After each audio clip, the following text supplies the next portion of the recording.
आयुर्वेद के जो मूल सिद्धांत हैं उनमें वात पित्त और कफ ये मेन है, और वात पित्त कफ के आधार पर ही सभी जितनी भी डिजीज है उनके ट्रीटमेंट भी निर्धारित किए जाते हैं। डायबिटीज के बारे में अगर मैं बात करूं तो एलोपैथिक में डायबिटीज को मैनेजेबल डिजीज मानते हैं, फिर उसको मैनेज करते हैं दवाइयों के द्वारा, इंसुलिन के द्वारा। तो आयुर्वेद में क्या कोई ऐसा ट्रीटमेंट है कि जड़ से डायबिटीज खत्म हो सकती है? तो हम तो डायबिटीज होने के बाद ठीक करना नहीं, हम तो डायबिटीज ही नहीं हो उसके लिए प्रयास करते हैं। और आयुर्वेद का मेन सिद्धांत है स्वस्थस्य स्वास्थ्य रक्षणम, माने जो व्यक्ति हेल्दी है वो हेल्दी बना रहे, उसके अंदर किसी प्रकार की कोई डिजीज नहीं हो। जिनको डायबिटीज है 5-10 साल से, उनके लिए कुछ दवाइयाँ बता दें या घरेलू नुस्खे बता दें तो अच्छा रहेगा। कि अगर कोई व्यक्ति डायबिटिक है और ऑलरेडी कहीं मेडिसिन ले रहा है तो हम सबसे पहले तो उसको कहते हैं कि भाई वो जो मेडिसिन चल रही है आप उसको चलने दीजिए। फिर कभी भी कोई भी मेडिसिन बंद करके एकदम दूसरा शुरू करेंगे तब तक कई बार जो है ब्लड शुगर बहुत हाई हो सकती है। तो वो मेडिसिन के साथ में हम एड ऑन इफेक्ट के रूप में कुछ आयुर्वेदिक मेडिसिन और ऐड कर देते हैं, क्योंकि प्रारंभ में निशा आमले की छोड़ना, निशा अपन बोलते हैं हरिद्रा को, हल्दी को, और आंवला जो अवेलेबल होता है, इन दोनों का कॉम्बिनेशन करके। तो टाइप 1 डायबिटीज का भी ट्रीटमेंट है क्या आयुर्वेद में? क्योंकि कई बार क्या होता है कि अगर डायबिटीज का व्यक्ति है तो सब मेरे को तो मिठाई पसंद है, मैं वो बंद नहीं करूंगा, आपको जो मेडिसिन करना दे दीजिए। तो अगर आप सुबह उठ करके रसगुल्ला खाएंगे या गुलाब जामुन बहुत पसंद है तो सर्दी के मौसम में बढ़िया गाजर का हलवा खाएंगे और फिर साथ में मेडिसिन भी लेंगे तो भी आपका ब्लड शुगर बढ़ा हुआ आएगा। एलोपैथिक में कुछ चुनिंदा 2-3 मेडिसिन हैं, आयुर्वेद में क्या इसका इलाज है? देखिए, आयुर्वेद का मूल मंत्र है 3 सिद्धांत: आहार, निद्रा और व्यायाम। नमस्कार, वंदे मातरम, जय हिंद। एक बार फिर से आपका बहुत बहुत स्वागत है तिवारी जी टॉक शो में। आज का एपिसोड बहुत खास होने वाला है क्योंकि भाई आज बात करेंगे डायबिटीज के आयुर्वेदिक ट्रीटमेंट के ऊपर। एलोपैथिक ट्रीटमेंट पे हमने कई एपिसोड करे हैं, लेकिन एलोपैथ में डायबिटीज को मैनेज किया जाता है दवाइयों से। डायबिटीज बढ़ गई तो दवाइयां भी बढ़ जाती हैं और घट गई तो घट जाती हैं दवाइयां, फिर इंसुलिन पे आ जाते हैं। लेकिन आयुर्वेद में क्या डायबिटीज को पूरी तरह से ठीक कर सकते हैं? इन सारे प्रश्नों का जवाब आज जानेंगे। हमारे साथ में हैं all India institute of Ayurveda के डॉक्टर महेश व्यास जी, जो कि डीन पीएचडी हैं, और डॉक्टर साहब ने बहुत से रिसर्च करे हैं आयुर्वेद के ट्रीटमेंट के ऊपर, जो कि डायबिटीज को लेके हैं, आर्थराइटिस को लेके हैं। तो डॉक्टर साहब बहुत बहुत स्वागत है आपका हमारे शो पे। नमस्कार जी। डॉक्टर साहब, सबसे पहले तो ये बताइए कि जहाँ तक मैं समझता हूँ आयुर्वेद को, उसमें 3 चीजें महत्वपूर्ण होती हैं: वात, पित्त और कफ। इन 3 दोषों के आधार पे ही ट्रीटमेंट किया जाता है। तो क्या किसी की प्रकृति कैसी है वो हम पता कर सकते हैं? और डायबिटीज का क्या ट्रीटमेंट प्रकृति देखकर होता है? जी बिल्कुल, आयुर्वेद के जो मूल सिद्धांत हैं उनमें वात, पित्त और कफ ये मेन है, और वात, पित्त, कफ के आधार पर ही सभी जितनी भी डिजीज है उनके ट्रीटमेंट भी निर्धारित किए जाते हैं। अगर डायबिटीज की अपन बात करें तो कफज दोष के द्वारा अगर बढ़ा हुआ है तो मेडिसिन अलग रहेगी, पित्त दोष के कारण अगर है तो मेडिसिन अलग रहेगी, वात के कारण है तो मेडिसिन अलग रहेगी। तो दोषों के आधार पर मेडिसिन डिसाइड करते हैं और दोषों के आधार पर शरीर की प्रकृति बनती है। अगर डायबिटीज के हम प्रकार की बात करें तो वहां पर पैतृक प्रमेय बता रखा: क्षार, काल, नील, लोह, हारिद्र, मंजष्टमेव। 6 प्रकार के डायबिटीज बताए, वो पित्त दोष के द्वारा होते हैं, उनका ट्रीटमेंट बिल्कुल अलग रहता है। और वसा, मज्जा, हस्ती और मधु, ये 4 वातिक डायबिटीज के रूप में है, मधुमेह के रूप में है, तो ये वात दोष के कारण इनका एक ट्रीटमेंट अलग रहता है। और 10 प्रकार कफज प्रमेय के बता रखे, जो प्रारंभिक कंडीशन रहती है। कई बार अपन बोलते हैं प्री डायबिटिक कंडीशन है या जस्ट जिनको डायबिटीज हुआ है, वो कंडीशन कफ दोष वाले जो पेशेंट रहते हैं उनमें रहती है। तो हम दोष का निर्धारण करके उसके आधार पर ही चिकित्सा की जाती है। और स्वस्थ व्यक्ति में प्रकृति का निर्धारण इन 3 दोषों के आधार पर होता है: वात, पित्त और कफ। उसी प्रकार की प्रकृति होती है: वातिज प्रकृति, पैतृक प्रकृति, कफज प्रकृति। और उनके जो लक्षण होते हैं उन लक्षणों के आधार पर हम सरलता से समझ सकते हैं कि व्यक्ति किस प्रकृति का है, और प्रकृति के आधार पर भी चिकित्सा निर्धारित करने में बहुत सहायता मिलती है। कई बार क्या होता है कि एग्जांपल मैं आपको देना चाहूँगा, रिसर्च पेपर में भी हमने वो किया था। एक होता है हम एडवर्स ड्रग रिएक्शन, कि कई बार कुछ ड्रग किसी व्यक्ति को सूट नहीं होती है। तो उसका रीज़न क्या रहता है कि अगर कोई मेडिसिन जो है अगर वो उष्ण गुण वाली है, और उष्ण गुण वाली मेडिसिन अगर हम पित्त प्रकृति वाले व्यक्ति को देते हैं तो वहाँ पर ध्यान रखना पड़ता है कि उसकी क्वांटिटी क्या होगी। अगर वही मेडिसिन हम कफ प्रकृति वाले को देते हैं तो उसको मात्रा अधिक दी जा सकती है, लेकिन पित्त प्रकृति वाले को कम मात्रा में देना पड़ेगी। एक रिसर्च वर्क हुआ था गुजरात आर्य विश्वविद्यालय जामनगर में, उसमें एक पारसी की अवानी, जो अजवाइन जिसको अवयाने अपन बोलते हैं, उसका प्रयोग किया गया था इंसोम्निया में। तो वहां पर वातिक और कफज प्रकृति के लोगों के लिए उसकी मेडिसिन की क्वांटिटी रखी थी 500 mg, लेकिन 500 mg की मात्रा में 35% जो रहे उनको दिया गया, तो उनको कुछ न कुछ थोड़े से कॉम्प्लिकेशंस उत्पन्न हुए। तब हमने फिर पायलट स्टडी करी और पैथिक प्रकृति वाले को 250 mg की मात्रा में जब हमने दिया तो उनको उसका बहुत अच्छा रिजल्ट मिला। मैंने प्रकृति के आधार पर मेडिसिन का निर्धारण किया जाता है। और मैं आपको कहना चाहूंगा कि अभी भारत सरकार ने पूरे देश में राष्ट्र का प्रकृति परीक्षण ये कार्यक्रम शुरू किया था। 1 महीने का पूरा कार्यक्रम था, 25 नवंबर से 25 दिसंबर तक ये 1 महीना चला। और कहना चाहिए कि ये इतना बड़ा कार्यक्रम था कि 1,29,00,000 लोगों का प्रकृति परीक्षण किया गया। मैंने घर घर तक प्रकृति परीक्षण के माध्यम से आयुर्वेद पहुंचा, और ये मिनिस्ट्री ऑफ आयुष के माध्यम से और माननीय मंत्री जी जो है, माननीय प्रताप राव जाधव जी जो आयुष मंत्री हैं, उनका इनिशिएटिव था। और पूरे देश के सारे आयुर्वेद महाविद्यालय, 700 से ऊपर आयुर्वेदिक कॉलेज हैं, उनके स्टूडेंट, फैकल्टी मेंबर, जितने मेडिकल ऑफिसर हैं, जितने एनजीओज हैं, जितने प्रैक्टिशनर्स हैं, इन सब ने अपने अपने क्षेत्र के लोगों का प्रकृति परीक्षण किया। और उस प्रकृति परीक्षण के आधार पर उनको कहा कि आपको क्या डाइट और क्या लाइफ स्टाइल अगर आप फॉलो करेंगे तो आप स्वस्थ रह सकते हैं। तो सर, डायबिटीज के बारे में अगर मैं बात करूं तो एलोपैथिक में डायबिटीज को मैनेजेबल डिजीज मानते हैं कि उसको मैनेज करते हैं दवाइयों के द्वारा, इंसुलिन के द्वारा। तो आयुर्वेद में क्या कोई ऐसा ट्रीटमेंट है कि जड़ से डायबिटीज खत्म हो सकती है? देखिए, ऐसा है कि कुछ बीमारियां ऐसी हैं, उनमें से एक डायबिटीज भी है, जिनको हम कहते हैं नॉन कम्युनिकेबल डिजीज, ये एनसीडीज हैं। और मैं तो कहूँगा कि हेल्थ का जो बजट है उसमें बहुत सारा बजट जो है वो एनसीडीज में खत्म हो जाता है, नॉन कम्युनिकेबल डिजीज में। और अगर हम थोड़ा सा डाइट और लाइफस्टाइल इन 2 चीजों को बहुत अच्छे से रखें तो नॉन कम्युनिकेबल डिजीज होगी नहीं। उसमें से एक डायबिटीज है। मैंने डायबिटीज को होने से ही रोका जा सकता है अगर समय पर हम डाइट और लाइफस्टाइल का ध्यान रखें। जैसे उदाहरण के रूप में, अगर किसी परिवार में कोई व्यक्ति है, उनके माता पिता को अगर डायबिटीज है, तो जो उनके परिवार की संतान है वो अपने स्वास्थ्य का ध्यान पहले से रखें। अपनी डाइट और लाइफस्टाइल को चिकित्सक के परामर्श के अनुसार अगर कंटिन्यू रखें तो उसको डायबिटीज होने की संभावना ही नहीं रहेगी। तो हम तो डायबिटीज होने के बाद ठीक करना नहीं, हम तो डायबिटीज ही नहीं हो उसके लिए प्रयास करते हैं। और आयुर्वेद का मेन सिद्धांत है स्वस्थस्य स्वास्थ्य रक्षणम, माने जो व्यक्ति हेल्दी है वो हेल्दी बना रहे, उसके अंदर किसी प्रकार की कोई डिजीज नहीं हो। और अगर उनने इन सिद्धांतों का पालन नहीं किया और कोई डिजीज हो गई तो तिवारी जी हम उनको हमेशा कहते हैं कि फिर आप ट्रीटमेंट कराइए, प्रॉपर चिकित्सक के पास जाइए, अपनी जांच करवाइए और बराबर मेडिसिन लीजिए, तो आपको बहुत अच्छा परिणाम मिलेगा। तो डायबिटीज भी उसी प्रकार की व्याधि है कि अगर आप प्रारंभ में चिकित्सक के पास आए कि फैमिली में किसी को डायबिटीज है। दूसरा, प्री डायबिटिक कंडीशन।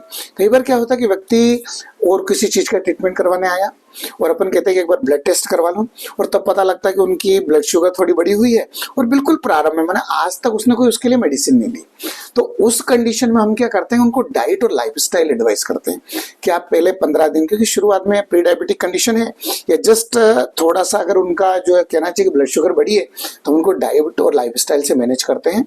और वो उससे अगर वो कंट्रोल हो गई तो उसको मेडिसिन लेने की जरूरत नहीं है। उन चीजों को अगर वो फॉलो करता रहेगा तो बिल्कुल ठीक रहेगा। और उसमें हम कुछ चीजों का उनको विशेष रूप से बताते हैं कि सुबह डेली मॉर्निंग वॉक करिए, थोड़ा एक्सरसाइज करिए, अपनी डाइट में कुछ चीजों का ध्यान रखिए कि भाई खाने में मैदा है, बिस्किट है, ये जो ब्रेड है, पाव है, इनको थोड़ा सा हम रिस्ट्रिक्टेड करवा देते हैं। गेहूं के आटे, अपन जो चपाती वगैरह बनाते हैं उसमें भी जौ है, चना है, इनका थोड़ा प्रयोग करवा देते हैं। मिलेट्स का आजकल कॉन्सेप्ट बहुत ज्यादा चल रहा है। जी। तो उसके आधार पर उसका प्रकृति कौन से दोष की डोमिनेंसी है, इसके आधार पर हम उसका डाइट प्लान कर देते हैं। और वो उसको अगर प्रॉपर फॉलो करता है, अच्छे परिणाम मिलते हैं। होगी नहीं तो डायबिटीज होगी नहीं, और प्री डायबिटिक है तो नॉर्मल कंडीशन में आ जाएगा। पर जो व्यक्ति अगर डायबिटीज काफी समय से है, काफी मेडिसिन ले चुका है कि भाई उसको मेटफॉर्मिन चल रही है, ग्लिमाप्राइड चल रही है, या कई बार इंसुलिन ले चुका है, और उसके बाद वो आयुर्वेद में आया और वो कहे कि हाँ मैं बिल्कुल डायबिटीज फ्री हो जाऊं, तो ऐसा थोड़ा सा संभव नहीं होता। उसके लिए प्रॉपर ट्रीटमेंट कंटिन्यू उनको लेते रहना पड़ेगा, और वो जितना अच्छे से पूरे मेडिसिन को, डाइट लाइफस्टाइल को फॉलो करेंगे उतना अच्छा उसको परिणाम मिलेगा। तो डॉक्टर साहब, अगर आप जिनको डायबिटीज है 5-10 साल से, उनके लिए कुछ दवाइयाँ बता दें या घरेलू नुस्खे बता दें तो अच्छा रहेगा। देखिए, ऐसा है कि अगर कोई व्यक्ति डायबिटिक है और ऑलरेडी कहीं मेडिसिन ले रहा है, तो हम सबसे पहले तो उसको कहते हैं कि भाई वो जो मेडिसिन चल रही है आप उसको चलने दीजिए। कभी भी कोई भी मेडिसिन बंद करके एकदम दूसरा शुरू करें तब तक कई बार जो है ब्लड शुगर बहुत हाई हो सकती है। तो वो मेडिसिन के साथ में हम एड ऑन इफेक्ट के रूप में कुछ आयुर्वेदिक मेडिसिन और ऐड कर देते हैं, और वो शुरू करके फिर 3 महीने का HbA1c जो होता है एक बार टेस्ट करते हैं कि भाई वो कितना रेंज तक आ चुका है। अगर वो नॉर्मल रेंज के पास में है तो हम धीरे धीरे फिर उसकी मेडिसिन थोड़ी कम करवाते हैं, और उसके डाइट और लाइफस्टाइल को साथ में रखते हैं और मेडिसिन कंटिन्यू रखते हैं। तो फिर उसको हम चॉइस देते हैं कि भाई तुम सिलेक्ट कर लो आपको कौन सी मेडिसिन लेना है, क्योंकि देखिए कोई भी पैथी खराब नहीं है, चाहे वो एलोपैथी हो, आयुर्वेद हो, होम्योपैथी हो। हमारा उद्देश्य मेन है कि पेशेंट को रिलीफ मिलना चाहिए। तो मुझसे पूछते हैं कि आपको कौन सी मेडिसिन लेने में ज्यादा ठीक लग रहा है, वो कहता है कि भाई मेरे को आयुर्वेद मेडिसिन लेना है और इससे मैं ज्यादा अच्छा हूं, तो हम आयुर्वेदिक मेडिसिन कंटिन्यू कर देते हैं। वो कहता है कि मैंने 2 महीने ये मेडिसिन ली लेकिन मेरे को एलोपैथिक मेडिसिन से ज्यादा अच्छा लग रहा था, तो हम कहते हैं कि जिनके कांटेक्ट में आप पहले थे उनको कंटिन्यू बताइए, लेकिन मेडिसिन बराबर लेते रहिए।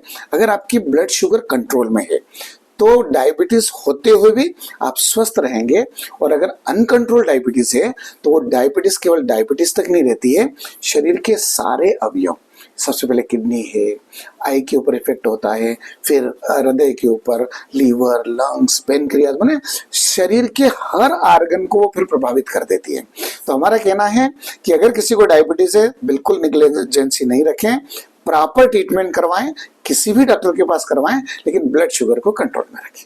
फिर भी अगर आप कुछ बता दें, अगर कोई एलोपैथिक ट्रीटमेंट ले रहा है तो साथ में वो दवाइयाँ लेते हुए क्या क्या अपने दिनचर्या में चेंजेस ला सकता है, लाइफस्टाइल और खान पान जो आपने बताया, तो कुछ तो टिप्स दे दें हमारे दर्शकों को। देखिए, ऐसा है कि मेडिसिन कभी भी अपनी इच्छा से शुरू नहीं करना चाहिए। मेडिसिन हमेशा चिकित्सक के पास जा करके और वो जो एडवाइस करें उनको लेना चाहिए। जैसे आयुर्वेद में कई मेडिसिन बता रखी है कि प्रारंभ में निशा आंवले की चूर्ण, निशा अपन बोलते हैं हरिद्रा को, हल्दी को, और आंवला जो अवेलेबल होता है, इन दोनों का कॉम्बिनेशन करके अगर कोई व्यक्ति को डायबिटीज प्रारंभ हुआ है, प्री डायबिटिक कंडीशन में है, तो उस कंडीशन में हम इसको प्रारंभ करवाते हैं। लेकिन उसको कितनी मात्रा में देना है उसके लिए चिकित्सक का परामर्श जरूरी है, कि यूं नहीं कि वो अपने मन से शुरू कर दें। और अधिक अगर उनका ब्लड शुगर बढ़ा हुआ है तो उस कंडीशन में हम फिर अलग अलग मेडिसिन उनको देते हैं, और इसको कंट्रोल करने के लिए सबसे अच्छा जो है हमारा आहार और विहार है, कि खाने में ऐसी चीजें जिनमें ग्लूकोज की मात्रा, शुगर की मात्रा ज्यादा होती है उनको थोड़ा अवॉइड करें। जैसे जितने भी स्वीट हैं, स्वीट को थोड़ा सा अवॉइड करें, और साथ में दूध से बनी हुई चीजें जैसे पनीर है, दही है, या डायरेक्ट दूध भी है, इनका सेवन हम या तो रुकवा देते हैं या उसके जितना ब्लड शुगर उसके मान से या फिर कुछ कम मात्रा में उनको करवा देते हैं। और कुछ चीजें जैसे कि जौ की चपाती है, बेसन है, और जो मिलेट्स हैं, इन चीजों को हम प्रॉपर प्रोपोर्शनेट में उनका पूरा डाइट प्लान करते हैं कि आप केवल इनको भी ध्यान में रखेंगे और आपकी जो मेडिसिन वो ले रहे हैं तो भी और कंट्रोल में रहेगा। तो डाइट के द्वारा, मेडिसिन के द्वारा, और साथ में जो कुछ उनको एक्सरसाइज है, दिनचर्या का प्रॉपर पालन करना है, मैंने सुबह जल्दी उठना। हमारे यहाँ कहा गया कि रात्रो जागरणम वृक्षम, अगर रात को आप 1 बजे 2 बजे तक जग रहे हैं तो वात दोष का प्रकोप होता है, और उसमें कई प्रकार की वातिक डिसऑर्डर होंगे, जैसे पेन है, वो चीजें प्रारंभ हो जाती है। और अगर सुबह ज्यादा देर तक सोते हैं तो स्निग्धम स्वप्नम दिवा, सुबह अगर बढ़ेंगे तो कफ दोष बढ़ता है, और ये डायबिटीज जो है वो कफ दोष की मुख्य व्याधि है। धीरे धीरे जाकर उसमें पित्त का इन्वॉल्वमेंट हो जाता है या वात दोष का इन्वॉल्वमेंट हो जाता है, पर मूलतः यह कफज विकार है। तो इसलिए जितनी कफ दोष को बढ़ाने वाली चीजें हैं उन सबको बंद करवाते हैं। और आचार्य चरक तो यहाँ तक कहते हैं आस्या सुखम, माने एक जगह बैठे रहने वाले काम को थोड़ा सा छोड़ दीजिए। अगर आपका जॉब भी ऐसा है कि एक जगह बैठने का, आप थोड़ा सा घूमते फिरते रहिए, थोड़ा बीच बीच में ब्रेक करिए और थोड़ा सा चलिए, या सुबह उठने के बाद मॉर्निंग वॉक करिए, रात को थोड़ा सा भोजन के बाद में शतपदम गच्छेत थोड़ा सा चलना चाहिए। स्वप्न सुखम, बहुत ज्यादा नींद नहीं निकालना, और दिन में तो सोना ही नहीं। सिर्फ ग्रीष्म ऋतु में कुछ काल के लिए कहा गया, अदरवाइज बाकी किसी भी ऋतु में अगर डायबिटीज का पेशेंट है उसको दिन में नहीं सोना चाहिए। वैसे भी सर नहीं सोना चाहिए? वैसे भी दिन में सोना निषिद्ध है, पर डायबिटीज के व्यक्ति को क्योंकि सोने से कफ दोष बढ़ता है और डायबिटीज कफ दोष के कारण होती है, तो उसके लिए तो और ज्यादा वो है। अच्छा, इसलिए नहीं किसी को भी नहीं सोना चाहिए। फिर भी सर अगर सोने का पूछूं तो कितना एडवाइस करें, कितने घंटे की नींद सही है? आयुर्वेद कहता है कि वाम कुक्षी, भोजन करने के बाद में दोपहर में कुछ देर के लिए रेस्ट करना चाहिए। रेस्ट करने का मतलब है कि लेट सकते हैं आप, नींद नहीं निकालें। नींद निकालने से तो डाइजेशन की जो प्रोसेस है वो भी थोड़ी सी डिस्टर्ब होती है और दोष थोड़े से बढ़ते हैं। तो दिन में सोना अवॉइड करें। ग्रीष्म ऋतु में चूंकि रात्रि थोड़ी छोटी होती है, उसमें जरूर दिन में जो है कुछ समय के लिए 30 मिनट 35 मिनट आप कर सकते हैं। या जिनका काम थोड़ा ज्यादा एक्सर्शन का है वो लोग थोड़ी देर के लिए रेस्ट कर सकते हैं। या जिनकी नाइट ड्यूटी है, अगर वो रात को 2 घंटे जगे हैं तो आधी मात्रा में 1 घंटा दिन में वो थोड़ा सा रेस्ट ले सकते हैं। तो इसका ध्यान रखें तो व्यक्ति स्वस्थ रह सकता है। तो डायबिटीज से बचने के लिए निदान जो उन्हें बता रखे थे उसमें और बता रखा उन्हें पयांसी, माने दूध और दूध से बनी हुई चीजों को थोड़ा अवॉइड करें। तो इस प्रकार से अगर हम ध्यान रखेंगे डाइट और लाइफस्टाइल का तो व्यक्ति स्वस्थ रहता है। और यही उसके निदान है। एक कारण और है जो आजकल बहुत देखने को मिलता है, वो है स्ट्रेस इंड्यूस्ड डायबिटीज। माने न तो उसकी हिस्ट्री को कोई मिठाई पसंद है, न उनको दही का डेली सेवन कर रहे हैं, ऐसा भी नहीं है। पेरेंट्स को भी नहीं है। और दूसरा ऐसा भी नहीं कि एक ही जगह बैठ करके काम कर रहे हैं, उनका फिजिकल एक्टिविटी भी है, लेकिन उनको अगर स्ट्रेस है और उसके कारण अगर डायबिटीज हो गया है तो उसमें फिर थोड़ा सा अलग वो है। क्योंकि एक होता है संतर्पण जन्य, एक अपतर्पण जन्य।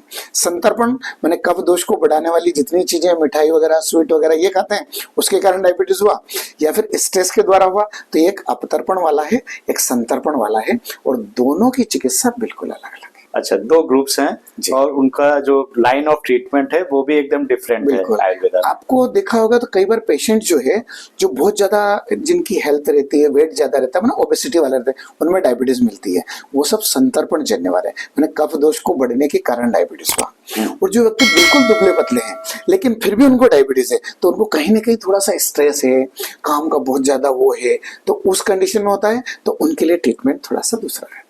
अच्छा, जो सर आपने दुबले पतले की बात करी, तो मोस्टली टाइप 1 जो पेशेंट होते हैं डायबिटिक के, वो दुबले पतले लीन एंड थिन होते हैं, लेकिन उनका जीन्स ऐसे होते हैं कि पेरेंट्स को भी होता है। कई बार देखने में आया कि बच्चे पैदा हो रहे हैं आजकल टाइप 1 डायबिटीज के साथ, और उनको केवल इंसुलिन ही उनका सहारा होता है, पूरी जिंदगी इंसुलिन पे जाती है टाइप 1 डायबिटीज में। तो टाइप 1 डायबिटीज का भी ट्रीटमेंट है क्या आयुर्वेदा में? देखिए, ट्रीटमेंट आयुर्वेद में टाइप 1 का भी है, टाइप 2 का भी है, पर हम ये क्लेम नहीं कर सकते कि टाइप 1 डायबिटीज को हम बिल्कुल ठीक कर देंगे। कोई भी अगर पेशेंट आता है तो उसके जिस प्रकार से पूरा साइन सिम्टम्स, रीडिंग है, कितना ब्लड शुगर बढ़ा हुआ है, उसके मान से आयुर्वेदिक मैनेजमेंट किया जाता है, और जिस प्रकार से परिणाम मिलते हैं उस मान से उन औषधियों को और उनको हम कंटिन्यू रखते हैं। तो चाहे वो डायबिटीज टाइप 1 वाला हो, टाइप 2 वाला हो, सभी की चिकित्सा आयुर्वेद में की जा सकती है। परिणाम व्यक्ति जितना अच्छे से उनको फॉलो करेगा उतने अच्छे उसमें परिणाम दिखाई देंगे।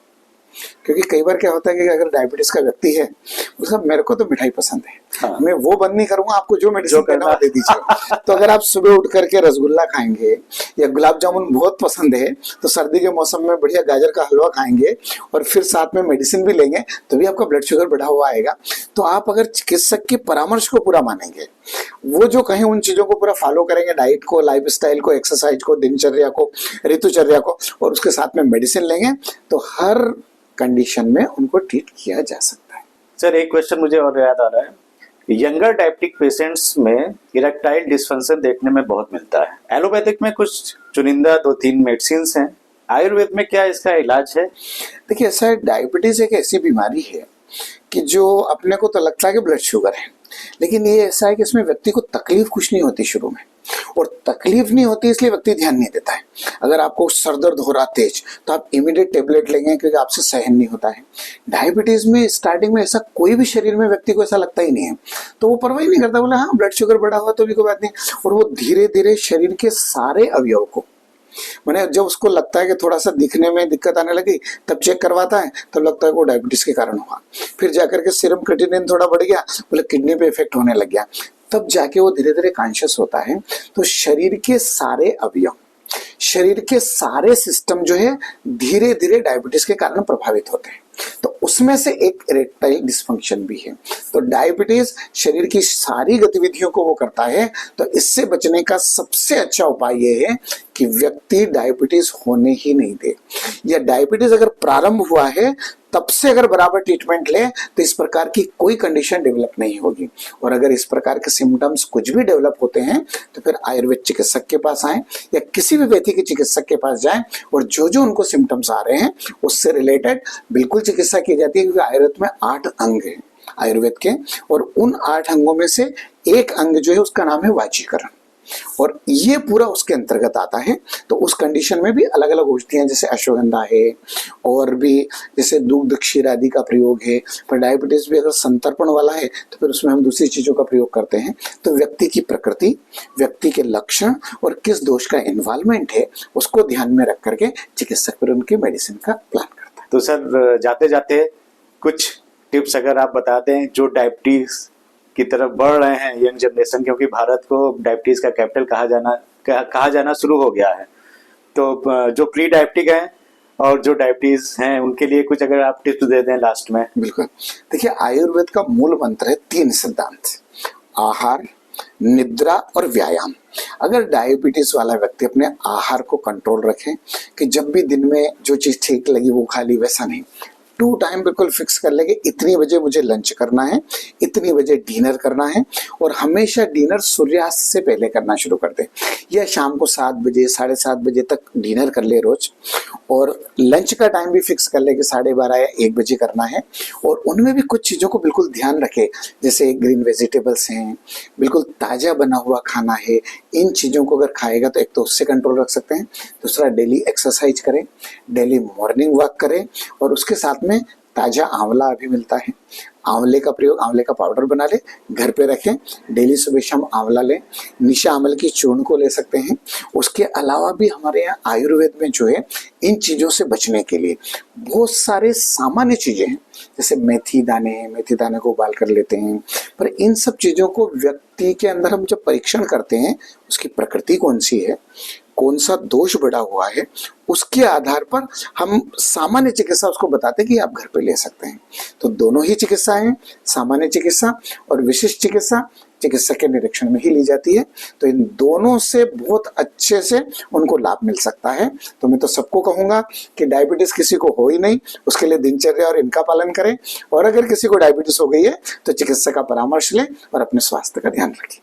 बहुत बहुत धन्यवाद डॉक्टर साहब, आप हमारे शो पे आए। तो मैं तो आपको और आपके चैनल को बहुत बहुत बधाई देता हूं कि आप समाज के सामने समाज को जागरूक करने के लिए आप इतना अच्छा प्रयास कर रहे हैं। तो तिवारी जी को बहुत बहुत धन्यवाद। तो देखा आज आप लोगों ने, डॉक्टर महेश व्यास ने कितनी अच्छी तरह से हम लोगों को डायबिटीज से बचने के कुछ मूल मंत्र दिए हैं। इन्हें अपना लेंगे तो आपका फायदा रहेगा। अपने बच्चों को भी बताइए, जिनको हो गई है वो भी बच सकते हैं, और जिनको होने वाली है, ये बहुत बड़ी तादाद है, अगर ये नंबर्स की बात करेंगे तो करोड़ों में है भारत में। तो उनको बचना और उनको बचाना बहुत जरूरी है। इसीलिए तिवारी जी टॉक शो हम प्रयास कर रहे हैं आपको जागरूक करने के लिए स्वास्थ्य के क्षेत्र में। अगर आज का ये एपिसोड आपको पसंद आया तो हमें कमेंट्स करके, लाइक करके बताइए, और तिवारी जी टॉक शो को अगर सब्सक्राइब नहीं किया तो सब्सक्राइब कर दीजिए। मिलते हैं अगले एपिसोड में, तब तक अपनी सेहत का बहुत बहुत ध्यान रखिए।